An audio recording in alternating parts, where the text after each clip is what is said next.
रुद्रपुर गांव में सुलोचना अपने बेटे प्रदीप के साथ रहती थी। सुलोचना का पति बिजली विभाग में काम करता था। एक रोज जब वो बिजली के खंभे पर चढ़कर तार ठीक कर रहा था तो करंट का जोर का झटका लगने की वजह से उसकी मौत हो गई।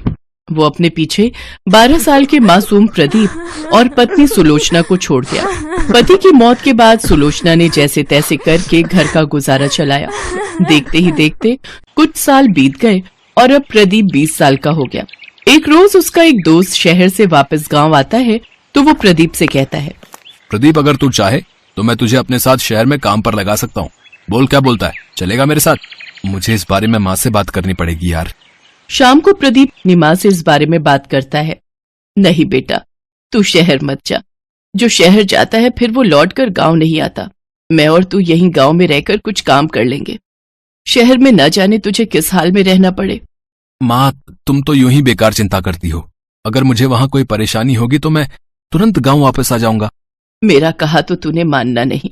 चल ठीक है, चला जाइयो शहर, लेकिन उससे पहले तू मेरे साथ मंदिर चलकर भगवान से आशीर्वाद लेना, उसके बाद ही शहर जाना। अगले दिन सुबह दोनों मंदिर जाते हैं। हे महादेव, आप ही हमारा सहारा है। मेरे बेटे को आशीर्वाद दो भगवान कि वो अपनी जिंदगी की शुरुआत अच्छे से कर सके। इसके बाद प्रदीप शहर चले जाता है। तकरीबन 2 महीने बाद प्रदीप का दोस्त दिनेश किसी काम से शहर से गांव आता है तो वो सुलोचना से मिलकर कहता है, काकी, प्रदीप को शहर में नौकरी मिल गई और वो बिल्कुल ठीक है। उसने कहा है कि आप उसकी बिल्कुल भी चिंता ना करें। ये बात सुनकर सुलोचना बड़ी खुश होती है और मंदिर जाकर शिवजी के आगे प्रसाद चढ़ाती है। इसी तरह वो हर रोज मंदिर जाकर शिवजी से प्रार्थना करती रहती। प्रदीप हर महीने अपनी माँ को खर्चे पानी के लिए रुपए भेजता रहता। ऐसे ही समय बीतता गया। प्रदीप को शहर गए 1 साल बीत गया, लेकिन पिछले 2 महीनों से न तो उसने पैसे भिजवाए और न ही उसकी कोई खबर आई। ये देख सुलोचना चिंता में पड़ गई। फिर एक दिन उसे गांव में दिनेश दिखाई दिया तो वो भागते हुए उसके पास गई और कहने लगी, अरे दिनेश, तू गांव कब आया और मेरा प्रदीप कैसा है? कई रोज हो गए उसकी कोई खबर ही नहीं आई। अब काकी, मैं आपसे मिलने ही आ रहा था।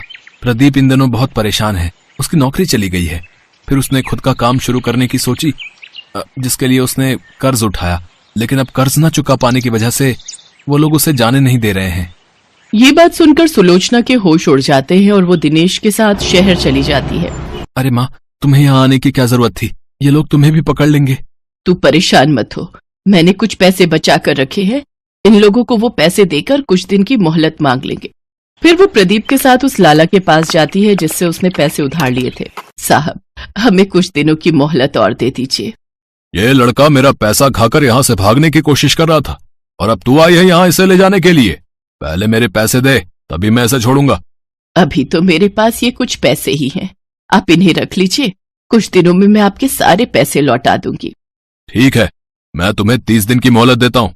फिर वो दोनों मंदिर जाते हैं और परेशान होकर मंदिर के बाहर सीढ़ियों पर बैठे हुए होते हैं कि तभी उनके पास एक बुजुर्ग आदमी आता है और उनसे कहता है, क्या बात है, आप दोनों बड़े परेशान लग रहे हो। इसके बाद सुलोचना उसको सारी बात बताती है। तुम दोनों परेशान मत हो, अपने भोले बाबा बड़े दयालु हैं, वो सब ठीक कर देंगे। मैं इस मंदिर के बाहर कई सालों से रबड़ी जलेबी का ठेला लगाता हूँ, लेकिन अब मेरी उम्र हो गई है और अब मुझसे ये संभलता नहीं। अगर तुम दोनों चाहो तो मेरे ठेले पर काम कर सकते हो। जो भी कमाई होगी उसमें से 3 हिस्से होंगे, जिसमें से 2 तुम्हारे और 1 मेरा। अच्छा, अब मैं चलता हूँ। फिर वो दोनों उस ठेले पर मन लगाकर काम करने लगे।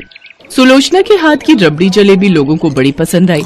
उनके ठेले पर काफी भीड़ रहने लगी, जिसके चलते उनका काम खूब अच्छा चलने लगा। कुछ ही दिनों में उन्होंने उस मंदिर के पास ही एक छोटा सा घर किराए पर ले लिया। इसी बीच मंदिर के बाहर कुछ गरीब आते थे जिनका रबड़ी जलेबी खाने का बड़ा मन होता, लेकिन अपनी गरीबी के कारण वो उसे खरीद नहीं पाते। उन लोगों को सुलोचना बिना पैसे लिए मुफ्त में रबड़ी जलेबी खिला देती थी। ऐसे ही 1 महीना बीत जाता है।